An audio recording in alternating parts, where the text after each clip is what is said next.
पत्नी, सुनो जी, मुझे बरा लेनी है। पति, क्या करना है बरा लेकर, इतने छोटे छोटे तो हैं। पत्नी शर्माते हुए, कल आपने अंडरवियर खरीदी, मैंने कुछ कहा? समझ रहे हो? समझ रहे हो आप? समझ रहे हो ना? क्लास में बैठी लड़की का बरा का हुक टक की आवाज के साथ टूट गया। टीचर, क्या हुआ? पीछे बैठा लड़का बोला, 2 पंछी पिंजरे से आजाद हो गए, पकड़ू क्या? एक लड़की डॉक्टर के पास अपनी रिपोर्ट लेने गई। रिपोर्ट गलती से बदल गई थी। डॉक्टर, बधाई हो, आप मां बनने वाली हैं। लड़की चिल्लाते हुए, हे भगवान, अब तो गाजर पे भी भरोसा नहीं कर सकती। समझ रहे हो? समझ रहे हो आप? समझ रहे हो ना? चमेली भाभी ने चाट की दुकान खोली। दुकान खोलते ही ग्राहकों की लाइन लग गई, क्योंकि बोर्ड पर लिखा था, सिर्फ 10 रुपए में चमेली भाभी की चाट लो। सही पकड़े हैं।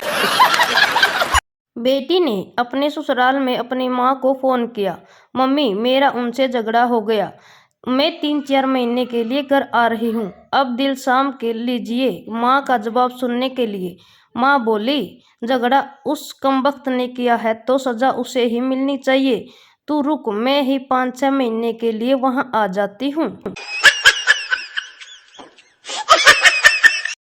पति और पत्नी डांस पार्टी में पत्नी कहती है, आज तो स्टेज के ऊपर आग लगा देंगे। पति कहता है, अरे मैं तो माचिस लेकर ही नहीं आया अपने साथ।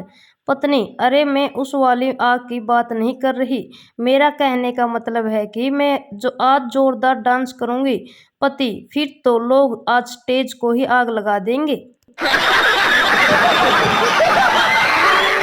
स्कूल में हिंदी के पीरियड में मास्टर जी ने पूछा, दुख तो अपना साथी है, सुख तो आता जाता रहता है, अर्थ स्पष्ट करे रमेश। बीबी हमेशा घर में होती है, साली आती जाती रहती है। मास्टर जी ने रमेश के लिए भारत रत्न सिफारिश की है। क्लास में बहुत शोर हो रहा था और कोई टीचर भी नहीं था। शोर को सुनते ही प्रिंसिपल क्लास में आई और गुस्से से बोली, प्रिंसिपल, किसका पीरियड चल रहा है? शर्माते हुए 6 लड़कियों ने हाथ खड़े कर लिए। समझ रहे हो? समझ रहे हो आप? समझ रहे हो ना? लड़का और लड़की रेस्टोरेंट गए तो वेटर ने पूछा, मैम आप क्या लेंगी? लड़की, भैया एक सब्जी वाली रोटी लाना। वेटर, क्या? लड़का, गांव से आई है, पिज्जा मांग रही है। बचपन में चिड़िया उड़ का खेल खेलते खेलते बीच बीच में कह दिया करते थे, साइकिल उड़, हाथी उड़, हाथ उड़। पता नहीं किसकी जुबान काली थी जो यूपी से तीनों उड़ गई।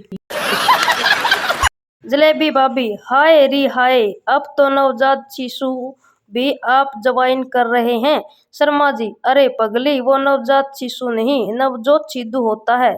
जलेबी भाभी, हाँ मैं भी यही कह रही थी, सही पकड़े हैं। सही पकड़े हैं। एक मंच पर नेताजी आत्महत्या के ऊपर भाषण दे रहे थे।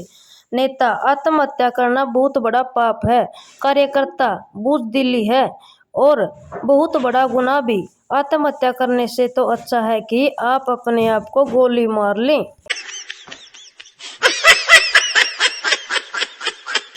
लड़का पूरा अंदर गया। लड़की, औच आह। लड़का, ज्यादा टाइट तो नहीं लग रहा ना? लड़की, हाँ थोड़ा थोड़ा। लड़का, ओए छोटू, बहन जी को 8 नंबर वाली सैंडल दिखा। हस्बैंड और वाइफ में बातचीत बंद थी। सुबह हस्बैंड को जल्दी जाना था। उसने रात को पेपर पर लिखा, मुझे सुबह 5 बजे उठा देना, अर्जेंट काम है, और पेपर वाइफ के तकिए के पास रख दिया। सुबह 8 बजे जब उठा तो देखा उसके ऊपर बहुत सारे पेपर पड़े थे और सब पर लिखा था, उठ जाओ, 5 बज गए, प्लीज उठ जाओ वरना लेट हो जाओगे। शिक्षा, पत्नी से पंगा नहीं लेना चाहिए। पत्नी, आपने कल बहुत अधिक शराब पी रखी थी। पति, नहीं, कुछ ज्यादा नहीं पी थी। पत्नी, फिर क्यों आप नल के पास बैठकर नल को बोल रहे थे, रो मत, सब ठीक हो जाएगा? समझ रहे हो? समझ रहे हो आप? समझ रहे हो ना?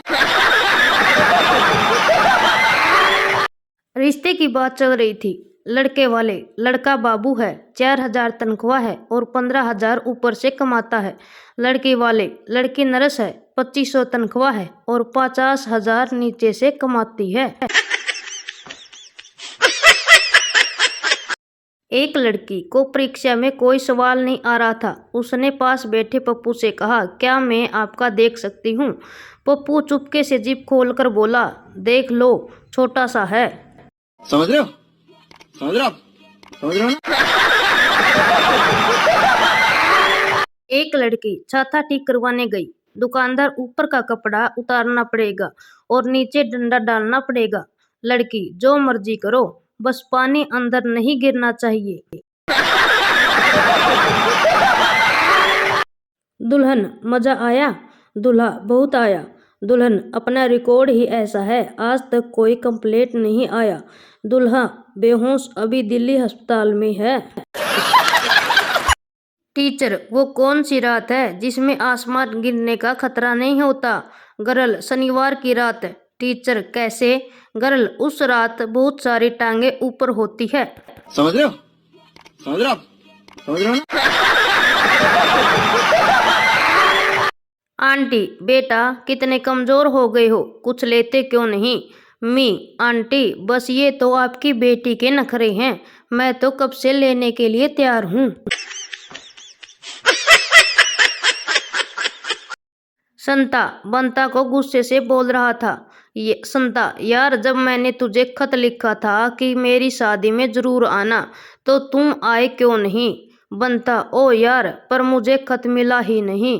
संता, मैंने लिखा तो था कि खत मिले या ना मिले, तुम जरूर आना। एक छोटी सी लव स्टोरी। एक लड़का एक लड़की के पीछे हाथ धोकर पड़ा था। फिर एक दिन लड़की ने अपना मुंह धोकर दिखाया। अब दोनों आराम से अपने अपने रास्ते जाते हैं। समझ रहे हो? समझ रहे हो आप? समझ रहे हो ना? मम्मी अपने बेटे से, बेटा तू तो बहुत ही संस्कारी बीवी लाया है। बेटा, क्यों, क्या हुआ मम्मी? मम्मी, रात को तेरे कमरे से बहू की जोर जोर से अंग्रेजी भजन गाने की आवाज आती है। बहू को बोलना मुझे भी ओह ओ माय गॉड वाला भजन सिखा दे। महिला एक टैक्सी ड्राइवर से पूछती है, मुझे हवाई अड्डे तक जाना है, कितना पैसा लोगे? टैक्सी ड्राइवर, जी 250 रुपये। क्या किराया होगा अगर मेरे पति मेरे साथ ले चलूं? टैक्सी ड्राइवर, जी वही 250 रुपये। महिला अपने पति की ओर मुड़ती है, देखा, मैंने कहा था कि तुम्हारी कीमत 1 पैसे की भी नहीं है। सही पकड़े हैं। औरत की सहेली, अरे देखना, वहां वो लड़की कब से तेरे पति को देख रही है। औरत, मुझे पता है, पर मैं तो यह देखना चाहती हूँ कि मेरा पति कितनी देर तक अपनी तोंद को अंदर खींचे खड़ा रह सकता है। पत्नी, मैंने सुना है स्वर्ग में आदमी को अप्सराएं मिलती हैं, तो औरत को क्या मिलता है? पति, कुछ नहीं, ऊपर वाला सिर्फ दुखियों की सुनता है। बीवी, सुनो जी, जब आपने पहली बार घूंघट उठाया था तो आपको कैसा लगा था? पति, माँ कसम, मैं तो मर ही जाता अगर टीवी पर आहट देखने की आदत नहीं होती तो। समझ रहे हो? समझ रहे हो आप? समझ रहे हो ना? बीवी, जो आदमी रोज शराब पीकर आए उसके लिए मेरे मन में कोई हमदर्दी नहीं है। पति, जिसको रोज शराब मिल जाए उसे तुम्हारी हमदर्दी की जरूरत भी नहीं है।